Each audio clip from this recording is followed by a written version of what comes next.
Welcome back, everybody. I want to talk to you about object-oriented programming in Kotlin, this time focusing on classes and implementing interfaces and abstract classes and all of those interesting features you're probably familiar with from Java, but now we're going to re-examine in Kotlin. So I'm going to go back to the source here. What we have is a section of the Kotlin documentation. This is on kotlinlang.org/docs, and in fact we're in the section called classes, right under classes and objects in the documentation. And we'll take a look at some features of this, and then I have a fairly substantial example that I want to walk through. It's going to have some features that we have not discussed yet that we will be getting to, but are really interesting and pretty unique to Kotlin. So I want to show you that it's going to be. So first of all, this section on classes points out that all you need is the class keyword, and the class itself is automatically public. Everything in Kotlin is public unless you say otherwise. So here a class is no exception. In fact, you can make a class just by writing it like this, is class empty, although I have no idea why you'd want to do that. But you could. Now, you saw that you just say class and the name, and that actually provides a constructor, but not really. In this syntax here, there's a keyword called constructor. And the keyword constructor allows you to define a method that defines a property of the class. It says here, if the primary constructor doesn't have any annotations or visibility modifiers, in other words, if it doesn't say public or private or protected or even internal, then the constructor keyword can be omitted, and this is how you will normally see the definition. It'll say class person, first name, colon, string, and then do whatever definitions you want to do inside the body. The times you need that keyword constructor are if you want to put an access modifier like private, or you want to add some annotation to it for some other reason. That's the primary constructor. Now you can have, in addition to that, other properties and secondary constructors. We'll get to that in a moment. So this one says, during the initialization of an instance, there are initializer blocks that are executed in the same order they appear in the body. So basically top down. So you can see here, this is a init order demo that has a name of type string. There's a property that gets initialized. Here is an init block, if you will, that will be executed as well, and then another property, and then another init block. Again, why you would do that, I can't imagine. Guaranteed to come up on a code review. I wouldn't do that. But when you have a primary constructor like this, you can then take in a name like that as an argument to the constructor, and then define a property, customer key, as name.uppercase. They went and took that argument to the constructor and made it uppercase. If you want to do it all at once, if you want to define a property and initialize it, here's an example where, notice the difference here. In this one, they did not label that parameter with val or var, nothing like that. They simply said name, and that means it's just a parameter to the constructor. It's not actually defining a property of the class. The property here is val customer key.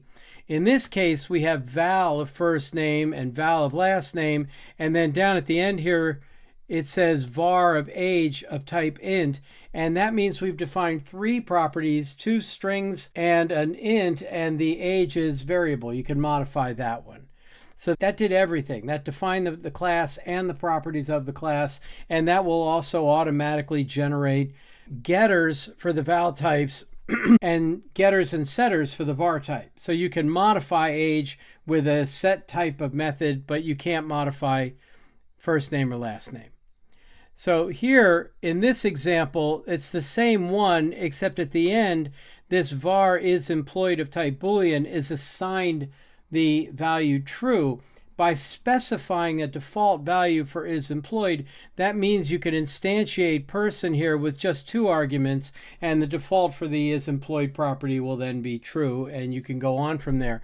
This is another way of avoiding having to have a whole bunch of overloaded constructors like you do in Java, for example. This I just have to point out because it's rather entertaining. It's something that comes from Kotlin, and I'm not familiar with this in any other language. look how they put in here in the constructor, and they wrote it vertically, so it's the same code, just written vertically instead of horizontally. They have first name, last name, and age again, but you notice every line has a trailing comma, including the last one.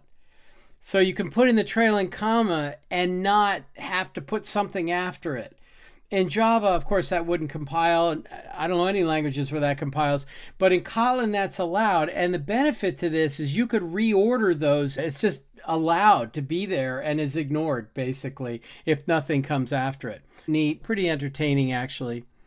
Okay, now here they wanted to put an annotation in on the constructor, so they did need the word constructor. Class customer is a public constructor which they're using for some sort of dependency injection process, presumably for that name string. It's going to be injected in there.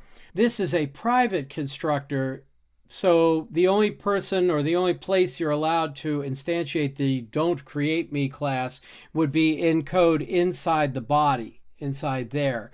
And then this is a step along the way to making a singleton, for example, preventing the instantiation from outside the class. They point up an interesting little feature of the Java implementation of Kotlin. If you're running on the JVM, they say that if all of the constructor properties have default values in them, if you define them all with defaults, then the compiler will generate a no-arg parameterless constructor on the JVM, which makes it easier to work with certain Java libraries that prefer to have a default constructor. Now, this we've talked about. This is the part that is always surprising to Java developers. You don't need the new keyword in order to instantiate an object from a class. So the invoice class here has a primary constructor, presumably, that takes no arguments, and you could just say invoice with the capital I there, indicating we're matching the name of the class. That's how you know it's the constructor, and we don't need the word new. Likewise, down here, you don't have to say new with the word constructor to instantiate that. Kotlin doesn't even have a new keyword, which is surprising. It takes some getting used to. Every time I leave Kotlin for Java and then come back to it, I'm always struck by that. Okay, then we're going to put in constructors and functions and properties and other stuff, but that's enough. Now I want to get to inheritance. As you can see here, before they go directly to inheritance, they do bring up the issue of an abstract class. So let me comment on that quickly. If a class is declared abstract along with some or all of its members, then an abstract class does not have an implementation. You cannot instantiate it. And in fact, if you extend the class, you must override all the abstract members inside the class. Now, what's different, and when we go back to the inheritance part, you'll see this, is that in Kotlin, you cannot extend any class unless that class is marked open. The open keyword is used to make a class available for extension. In Kotlin, however, an abstract class is automatically open because you can't use it really unless you've extended it anyway. So they made that the default. Here's an abstract class called Polygon, and it has an abstract function called draw. Notice there's no implementation at all. There's not open brace, close brace. That'd be a no-op, but that would be an implementation. It has no implementation, nothing there. And then any class that extends it must provide an override of that method. Here is an example. They made rectangle extend polygon and override the draw function. Now, several things are going on here.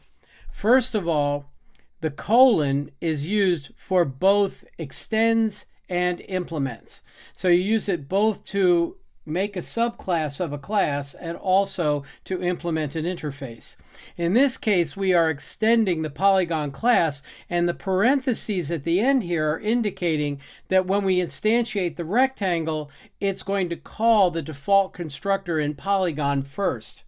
All constructors in Java and in Kotlin call their superclass constructors, or one of the superclass constructors at any rate.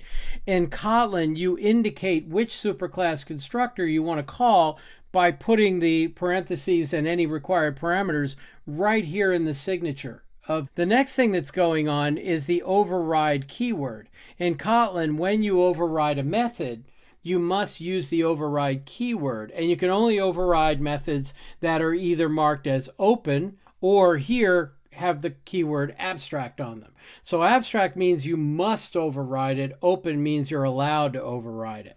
In this case, they must override the draw method. You can override a non-abstract open member with an abstract one if you want, although nothing's occurring to me as an obvious reason. This is what it would look like if Polygon was a regular class, not an abstract one. You'd have to mark it open so that you could extend it, and then mark the function draw as open so you could override it. You can have an open class with no open functions in it, but you can't have an open function in a class that is not open. So down here they made something called wild shape, of all things, that apparently is going to call the superclass constructor Polygon and then make the draw function abstract for some reason, requiring all of its subclasses to override it. They must override it. That's as far as we're going to go with that part. Now let's go take a look at this section on inheritance. So all classes in Kotlin ultimately extend a parent at the very top of the hierarchy. In Java, that parent at the top of the hierarchy is called object, which is a weird name for a class, really. But there it is. In Kotlin, the common superclass is called any. So that is the default superclass. This class called example, which does nothing, has nothing in it, still extends any. Any has the methods equals, hashcode, and toString, and they are implemented, so they're not abstract. You don't have to override them, but they are all open. You can override them pretty much anywhere you want. By default, all Kotlin classes are final. That's what I was mentioning before, and that's different from Java's behavior. We say that it is statically bound by default. We have to open it in order to make it dynamically bound, meaning we'll allow it to be extended and overridden, and then when we call a method, we'll pick the right one at runtime based on the open type here. Classes cannot be extended and can't be inherited. Sounds funny to me. I say extended. Same idea, though. To make it extensible, mark it with the open keyword. And then here's the derived class. So they said base class has a property P of type int. And then derived also takes that property P of type int. And then this passes it along to the base class constructor, which takes that single property. So when you instantiate derived, you put in the P variable, which is then presumably saved up in this class base, although right now we're not seeing the body of either of these classes. We don't know what they're doing with that property. But this is making the subclass call the superclass constructor. The way you override a method, again, is you use the override keyword. So this open class called shape has a function called draw that is marked as open, and a function called fill that is not marked as open. So circle down here, which extends shape, can override the draw function, but cannot override the fill function. That's not allowed. The override modifier in circle is required. You have to put that in there to tell the compiler you're doing an override.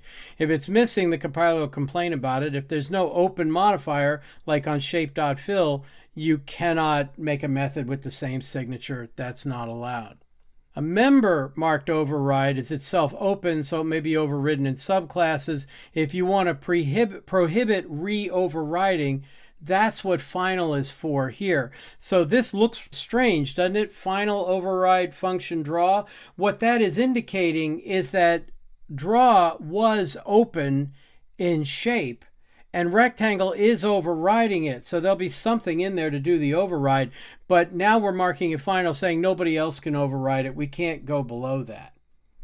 Now, if you're a Java person, all this is familiar, even if it looks a little funny, because Java's open for extension by default. Kotlin is closed for extension.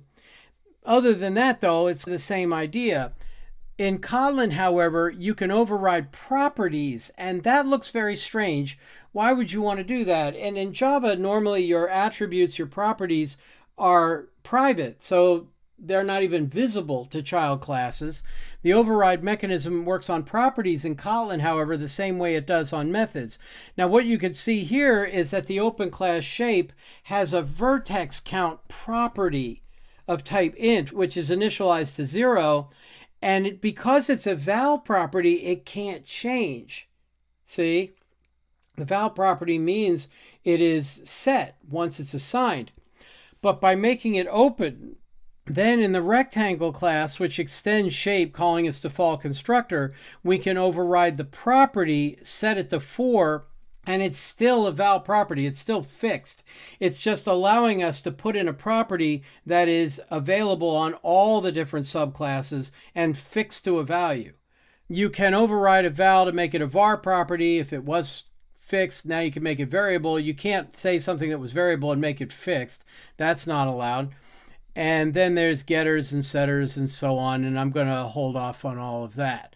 Now, the only other thing I want to talk about before we dive into the example is this interfaces section. Interfaces are collections of abstract methods. They declare a bunch of abstract methods they can also have some implementations. In Java, it used to be that all the methods in an interface were abstract until Java 8, when they declared what they call default methods, a method that has a body and uses the keyword default on it, and you could always override it. If you override it in the class wins. That's the way it's always been.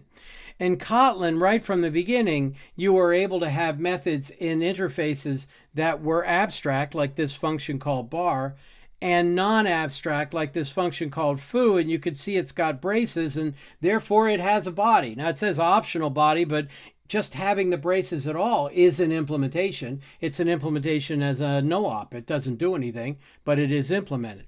The way you implement an interface in a class is, again, using the colon. But this time, notice that this means implements an interface this time because there's no parentheses on the right-hand side. See, if the right-hand side is a class, if you're extending a class, you pick a constructor. But if it's an interface, you just put in the name of the interface and then override the methods in it. The methods are abstract if you don't say anything, if you don't put in a body. Now, properties in interfaces, that doesn't happen very often, but they can be abstract or provide implementations or whatever, and that's about all I want to say about it. So now let's look at the fun part. Let's go take a look at an example. What I have here is IntelliJ, and I have to tell you, IntelliJ recently released this K2 compiler capability, and I just upgraded without thinking because it's got this nice message in it that says, it looks like you're using Kotlin 2.0. The new K2 mode brings performance and stability improvements. Would you like to enable it? And in my full version of IntelliJ, my Ultimate Edition, I did enable it, and now for some reason it's giving me errors all over the place, and I haven't been able to get rid of them. It's been very frustrating. So eventually I went to my free version. This is my Community Edition, where I have not enabled that, and now it's all working fine. So eventually I'll have to resolve that, but for now, let me talk to you about this. Now, I want to give you an example, and this example is going to have a lot of stuff in it, not just the inheritance, but several other features that we have not really discussed yet, but we will in the coming weeks or videos, however we do it. So once again, as a simple example, I'm going to go with the shape hierarchy. It's very intuitive, but we'll look at more realistic examples later, like an employee hierarchy with a salaried and an hourly and a commissioned employee and things like that. The traditional one is to talk about the animal kingdom, to have an animal and then have lions and tigers and bears or what have you, oh my. But here I'm going to go with shapes. So I made an abstract class called shape, and I'm going to have it implement an interface called comparable, however you want to pronounce it, comparable. And that takes a generic type. Now we're going to talk more about generics later, but the idea is that shapes can compare themselves to other shapes. The comparable interface, which they borrowed from Java, says classes which inherit from this interface, which that's a weird way of saying it, classes that implement this interface have a defined total ordering between their instances. In other words, I can do less than, greater than, and equal to on a pair of instances. Now, the way you implement the comparable interface is you have to implement the methods in the interface. If I navigate inside this, so Command or Control B, you can see right now I'm in the comparable interface, comparable.kt in the library, and it is an interface. It has a single abstract method called compareTo.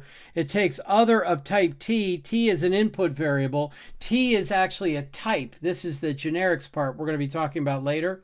So you say comparable of a particular type. the one we're looking at is comparable of type shape, and therefore the other will be also of type shape.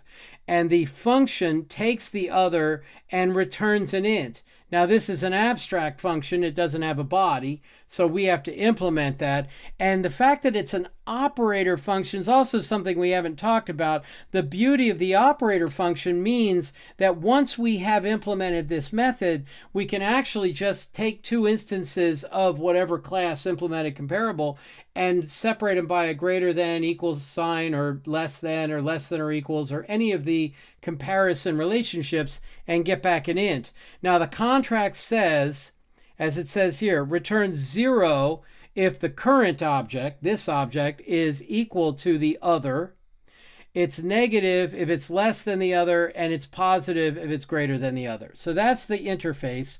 And over here, shape is implementing comparable. Here is my override function, compare to, takes other of type shape there, that's the generic type, and I'm using that single expression implementation of the function by saying, let's use the current area function and compare the double that comes out of that to the other's area function. In other words, we're going to order our shapes by the amount of area they require. Now the sorting algorithms all are ascending order by default. We'll talk about that later. If I have two shapes, I can say, is A less than B, or is A greater than B, is A equal to B, and it'll all just be based on the areas in them. I'm also going to add a perimeter function as well. Now these both are labeled as abstract because all shapes are going to have to implement that in their own way. That's the clue that you need in inheritance hierarchy, is if a bunch of classes are all going to have the same set of methods, or basically the same set of methods, but implement them differently. That's the idea. And we'll come back to that a lot, because the ultimate goal is always to make a collection of superclass types, a collection of shape, fill it with subclass instances, circles and squares and triangles like what we're going to have, and then call the same method on all of them, area or perimeter. Just for each one, let's get the area or the perimeter, and they all do the right thing. This is polymorphism, dynamic binding, all those motherhood and apple pie words that we'll be talking about a lot. So here we've implemented compare. That's a concrete method. That's implemented. That's done. But any class that extends shape is going to have to implement both area and perimeter. So let's look at the first one. Here is circle. So circle has a primary constructor that defines a radius of type double, and radius is a val property. So first of all, it's public, it's available, it's got a public accessor available, and it uses privately what's called a backing field. We're not going to have to get into that right away, but we're able to instantiate a circle with a radius. It then has a colon, and it both extends shape and implements drawable. And you can tell the difference because shape has the parentheses. So we know we're calling the default constructor in shape, but we're going to implement the drawable interface by implementing those abstract methods here. Now the init block is going to be quite useful because in this case we're using a function called require. It's up here in the imports. This Kotlin.require function says it takes a value of type Boolean and then a lazy message, which is a lambda expression. We're going to talk a lot more about lambda expressions, but the basic idea is this is going to be like a method, a lambda, that takes no arguments and can return anything, but the overall require function returns nothing. It returns a unit. But here's the idea. The implementation of require throws an illegal argument exception with the result of calling that lambda if the value's false. It's mostly understood by looking at the implementation here. My implementation require says the radius must be greater than 0. If it's not, then the second argument to require, which is the lambda, comes after the parentheses. Remember, that's standard idiom for Kotlin. And we just basically return the lambda that says the radius must be positive. So we would get an illegal argument exception, which would have in it that message, radius must be positive. So this is a validation step, if you will. When we instantiate the circle, we're going to check and make sure the radius is at least greater than 0. It could be greater than equal to 0 if you want. That's a design consideration. What is a circle with 0 radius? Well, it's a point. So is that really a circle? A little bit of an existential question. In this case, we're ducking that problem.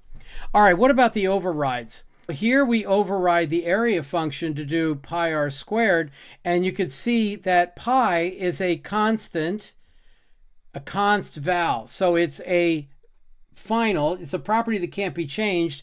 It's const, which means it's known at compile time, and we know the value. In fact, it's already built right in, although it's not precise, obviously, because it's a transcendental number, but it's about 3.141592653589793238466, on and on. So we'd have all that information. This again throws Java developers sometimes. Java people expect to import classes. They don't expect to import functions. Remember, require is just a function. But in Kotlin, we have top-level functions. It's like a static import in Java. An import static of a class. It's just that the class is the file that holds the require function. We're not going to get into the details, but that's what's going on here. Down here, we've got pi r squared for the area, and the parameter you probably also know is 2 pi r. So those are now overridden, and those are good. We also have to override a draw function because shape had the area and the perimeter functions. Those were both abstract. We had to implement that. And drawable was the interface that allowed us, that defined the draw method. Now, we didn't look at that. Let me look at that too. So here is the drawable interface. Drawable interface has two functions in it, a draw function, and this little interesting feature called getBoundingBox, which is returning an instance of a neat little Kotlin class called pair. Pair is a data class, meaning it already has a toString method, an equals method, a hashcode method, and some methods called component 1 and 2 that we'll talk about later. The idea of a pair is, other languages would call it a tuple. It's two objects, A and B. Those are types. So any class at all. In our case, they're going to be doubles. The first is of type A. The second is of type B. It implements a serializable interface, but it's just a generic pair of two values. So getBoundingBox is going to return a pair that holds the width and the height of a box that would surround the type, the drawable. All right, now back to my circle. Circle's going to implement drawable, so we need to implement draw. So I'll just print out, we're drawing a circle with a radius. Notice the interpolated value here. And then getBoundingBox will use that idea of instantiating the pair without needing the word new. You just say pair of twice the radius in both directions. The width of a circle is twice the radius, and so is, quote, the height, if you will. We got both of those. And then finally, there's an override of the toString method to just print out this nice little string saying circle of radius equals. And there we have it. So there we have the entire circle class. Now let's look at rectangle. So rectangle looks more complicated, but now you're going to see how these things work together. Rectangle has a width and a height. Both are val properties, so we're not going to be able to modify those. We could make a new rectangle if we needed to, but they are final. So width and height are like that. It's going to extend shape and implement drawable, and will require both the width and the height to be positive. If they were negative, that doesn't make any sense. If they were 0, we have a line. So again, it's an existential question. Might as well go with a positive value for those. The area of a rectangle's width times height, that's easy. And the perimeter is twice the width plus the height. So we add them up and multiply by 2. That's fine. And the draw function, again, will just print out that we're drawing it. GetBoundingBox is, again, a pair with the width and the height in it. Makes sense. We already know what the width and the height are. That's a box that bounds the dimensions of it. And the toString method, again, is nice and intuitive, just printing out a string to explain what they are. So rectangle's not too bad either. The one that's going to be a little odd here is triangle. Let me close those couple. And let's look at triangle, because triangle caused me a little bit of trouble, and I wound up having to generalize this a lot more than I intended to. But let me explain. So in triangle, I was going to just go with a base and a height, but then calculating the area is easy, but calculating the perimeter is not.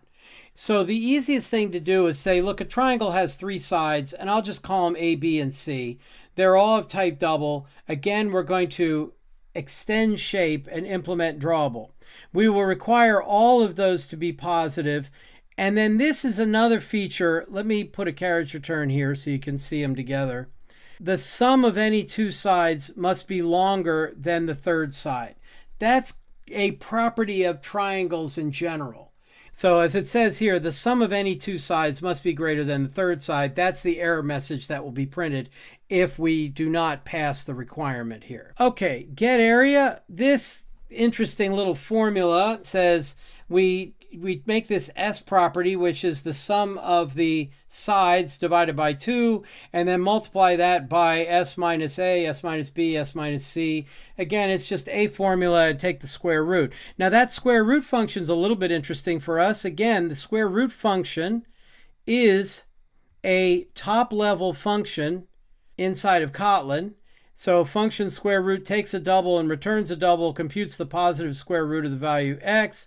It'll give you a nan if we put in a negative number, or if x is also not a number. That's what nan stands for. And it's in the file called mathjvm.kt. I think that's a reasonable formula for area. The perimeter becomes really easy. That's just a plus b plus c. No problem there. The draw function, again, drawing a triangle with sides a, b, and c. And get bounding box is an approximation. An accurate bounding box would require more information about the triangle's orientation. So we'll just use this formula and say that should be big enough. However it works. And again, I'm not going to get into it. I just want to show you the process and not focus on the details. And then there's the toString method. So this one gave me a little bit of trouble, but not too bad. But now let's go back to the big picture again. Why are we making an inheritance hierarchy at all? Lots of things seem like they're inheritance hierarchies when really all they are is different types with a field to indicate which type it is. Why do we need an inheritance hierarchy? What motivates an inheritance hierarchy is if you plan to make a collection of superclass objects, shapes, fill it with subclass instances, circles, squares, and rectangles. Loop over them and call the same method on each element, in our case, area, parameter, get bounding box, any of these, and everyone does the right thing. That's polymorphism. So if your use case relies on that, if the method behavior of each one is different fundamentally, then this makes sense. Then it's required. So let's look at an example where we need that. So let me close this. And what we have here is a SketchPad, like this was coming from a drawing package or something like that. And a SketchPad has a private attribute called shapes that is a mutable list of shape instances. The mutable list of function produces a list that can be modified, where you could add elements and remove elements, etc. If we just said list of, it would be a fixed list. It could not be modified. And we want to be able to add elements to it. So this is a mutable list of shapes. We now have an add shape function that takes a shape and adds it to the mutable list. So far, so good. We can build up our shapes collection just by calling add shape multiple times. The draw function here says, okay, we'll print out, we're going to draw all the shapes on the SketchPad, and for each shape, we will cast it as a drawable and invoke draw. See, the reference of type shape doesn't have a draw method in it. However, all of the shapes we made do implement that. Arguably a different design for this, and one that I may actually modify it to later, is to make shape implement drawable. But I could see cases where shape might appear in other places that don't require a draw function or drawable functions. That's the idea. So if it is a drawable, the as method in Kotlin is the mechanism to check whether it, the object, is an instance of this interface. Is the object we have a drawable, then cast it to that and draw, invoke the draw function. So this is a cast. Here's the section of the Kotlin documentation on type checking in casts, specifically the one called smart casts. In most cases, you don't need to use an explicit cast operator because the compiler will cast for you. They call this smart casting. But actually, this is an example of it. X here is a type any, so it could be anything. If X is a string, so we check to see if it is an instance of, then the fact that we now know it's a string means we can access the length property. It's automatically cast for us. It's even smart enough to know that a cast is safe if a negative check leads to a return. So if X is not a string return, now we can call x.length. Here, we're doing this for each. What we could do instead is check that it's an instance of, if it is drawable, then draw. It would be about the same amount of code, but here is the mechanism to use it explicitly, to do the explicit cast. Now, what about this? Calculate the required paper size. The idea is that we are on a SketchPad and we have a bunch of shapes on our SketchPad. This is like finding the minimum required size. So this is going to return a pair of width and height.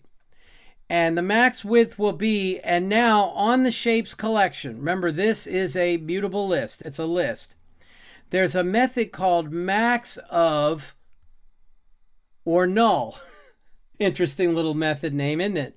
So this says provide a lambda that converts a single object into a double, and we will either return a double or null. That's the double question mark, a nullable double. Returns the largest value among all the values produced by the selector, that's the lambda here, applied to each element in the collection, or null if there are no elements. So we're going to say max of or null, it as drawable, get bounding box. So in other words, if it's not a nullable, then this is going to be null. If it's not a drawable, then this is going to be null, and we don't go on, but that's why we have this Elvis operator and say, oh, if it's not a drawable, just return 0, because we don't need space for it. But if it is a drawable, then we'll get the bounding box. And remember, the bounding box returns a pair with first and second in it. There's the width, there's the height, there's the first and the second. So the max width will be the bounding box dot first, and the max height will be the bounding box dot second of all of the shapes, or 0.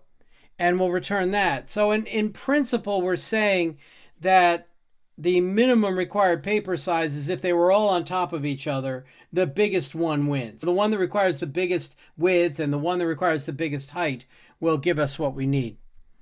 Okay, what about this one?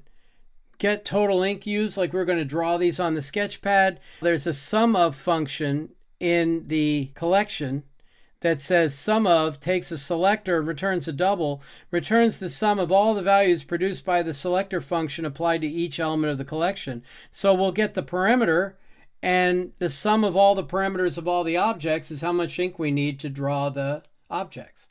Here is get shapes sorted by area. There's a sorted method in collection again, in iterable actually, returns a list of all the elements sorted in their natural order. So that means they'll all be sorted by area, as we saw before. This sort is stable so that equal elements preserve their order relative to each other. In other words, the equal area elements will be in insertion order in the collection. And then finally, a method down here to get the total area. If we wanted, we could just sum up all the areas. And that is basically our program, except we want to make sure we did tests. So let's look at some of the tests, and that will complete the whole system. Here are the individual tests for the various shapes. So I'm using JUnit 5 for my testing library, and that's where this test annotation comes from. Each function in here is a test.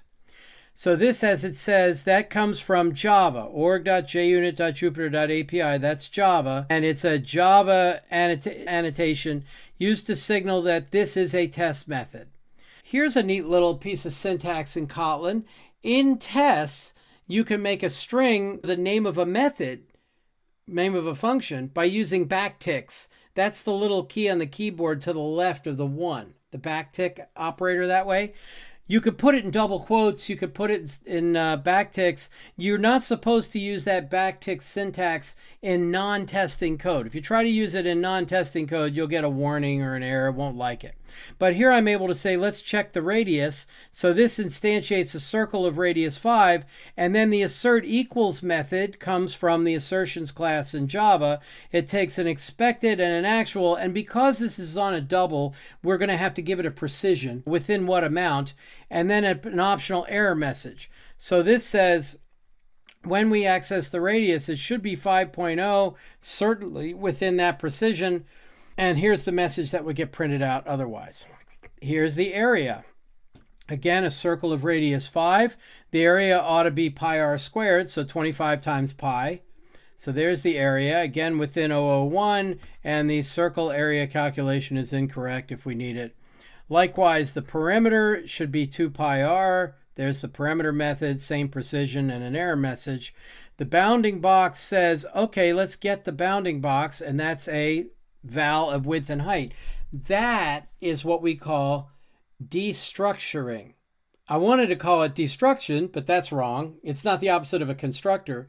It's basically saying, remember, bounding box, get bounding box is going to return a pair. A pair is made up of two doubles.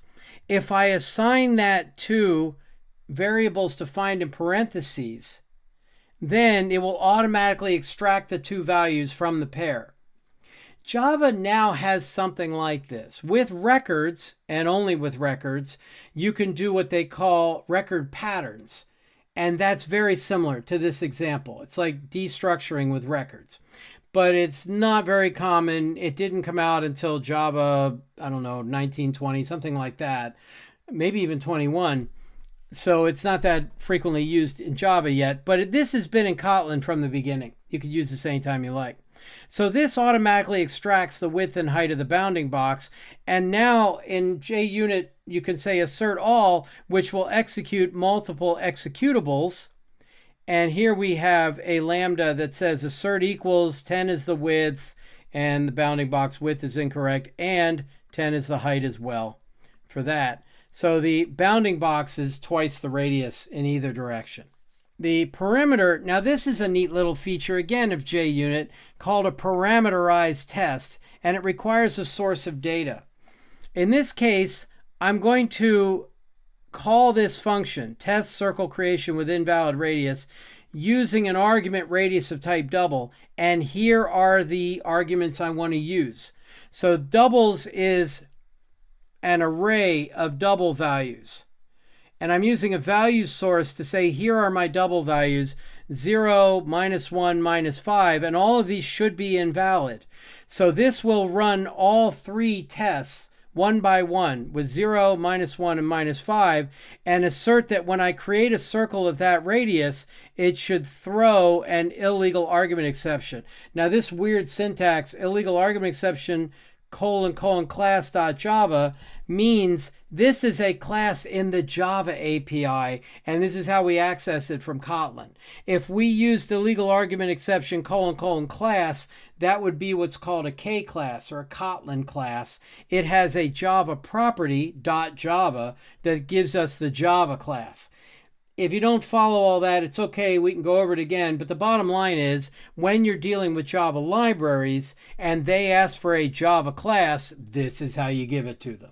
You use this syntax to access the class property, and then it's Java property off of that. And then finally, there's the toString method. I don't normally test toString methods because they change all the time, but what the heck, this was easy enough to write out. Okay, that's the circle. Now the other shape ones are very similar and they're not complicated. So let me bring up rectangle and triangle, and finally we'll look at SketchPad. So here's the rectangle test. So once again, I make a rectangle with a width and height and check those values, make sure they're right. We check the area calculation and see that it's 20, which it should be. We do the parameter calculation and see that's twice the base and the height. That's 9, and times 2 is 18. That works. And then the bounding box again, which we destructure and then check the values. And this is another parameterized test. And isn't this an interesting one? In JUnit, instead of using a value source, we're using a CSV source, CSV for comma separated values, as opposed to a CVS source, which would be at a pharmacy. Yeah, I know. Terrible gag. I apologize. CSV source, comma separated values. So here are width and height pairs separated by commas. So 0 and 5, 4 and 0, -1 and 5, 4 and -1. So we'll test the creation with the dimensions, width and height. And a CSV source tells JUnit, split that at the comma and put the first value in for width and the second value in for height. And again, we're just checking that all of those should throw exceptions. In fact, all of those should throw the illegal argument exception, which was thrown by that require function we used elsewhere in it. Likewise, we test the toString method, and you could also create a square and do the verification of the area and the perimeter, although that actually looks, I think we already did that, but just in case, there's the test for the area and the perimeter functions as well. Okay, what about the triangle test? Same basic stuff. We create a triangle and check each side is what we expected. We get the area and make sure it comes out right. We get the perimeter and make sure it comes out right. We check them both, if you will. Again, not really. This is just different types of triangles. This is a right triangle. This is an isosceles triangle. Speaking of which, inevitably you've seen The Wizard of Oz. And when they finally make it to the wizard and get their rewards, what happens is that the wizard hands the scarecrow a diploma as his sign of having brains. And then the scarecrow immediately stops and does what is apparently trying to be quoting the Pythagorean theorem. And it's a disaster. He messes it up completely. He's completely wrong. Doctor of Thinkology. Sum of the square roots of any two sides of an isosceles triangle is equal to the square root of the remaining side. Now, I would love to know whether they did it wrong on purpose or if they just didn't know any better. Because if they did it wrong on purpose, that's a wonderful commentary on people having a degree and thinking they're smart when they're not. And I'm sure you can all think of examples. Okay, but that's all I'm going to say about that. Anyway, it always makes me think of it when I see this. So here we get the perimeter and the area and we check that. And then there's an equilateral triangle one. And here's an invalid triangle creation and a toString method, and that's everything. So there's those. Now let's look at the SketchPad test. Now this is another cool feature of Kotlin that we'll have to go over more later.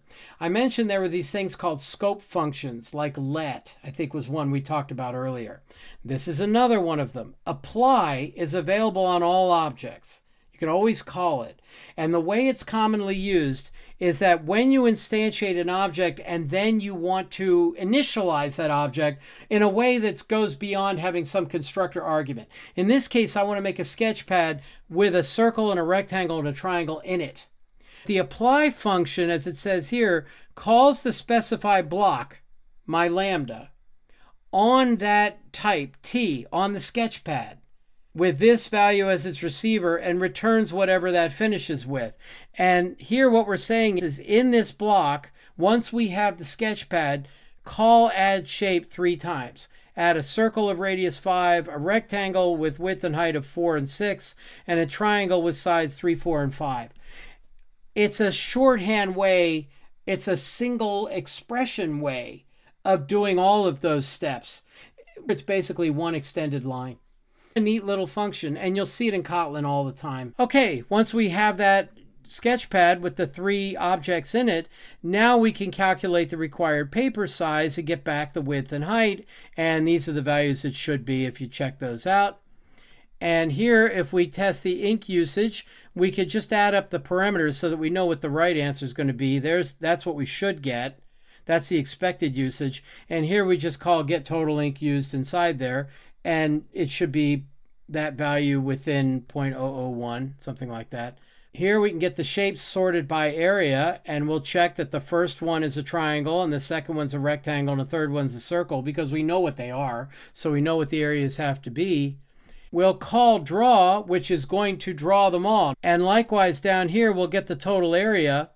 So we'll call total area, which will walk through them all and get their areas and sum them up. We use the sum function, and they'll all do the right thing, giving their areas back. Now, I could run each of these tests individually, but here is Gradle, and I could just run the test function, which is under verification here. So if I double click on that, you will then see there they all are, and they're all correct. They all pass. Like inside here, let me make this a little wider. You can see it. There's the parameterized test with the invalid radii on the circle. And here's the one on the rectangle with the invalid dimensions with the CSV one. And then here's the triangle ones. And finally, here's the SketchPad. And everything passes, so we're happy. So that's combining all of those different features with both interfaces and inheritance, and using some other sophisticated mechanisms inside of Kotlin. I hope you enjoyed that. We will talk much more about it next time, but I wanted to give you that so you've got something to think about. This is checked into the GitHub repository with the link that I'll provide to you. Hope you like that. Hope that's worthwhile. Feel free to let me know if you have any questions or comments, and we'll talk about it soon. Take care, everybody.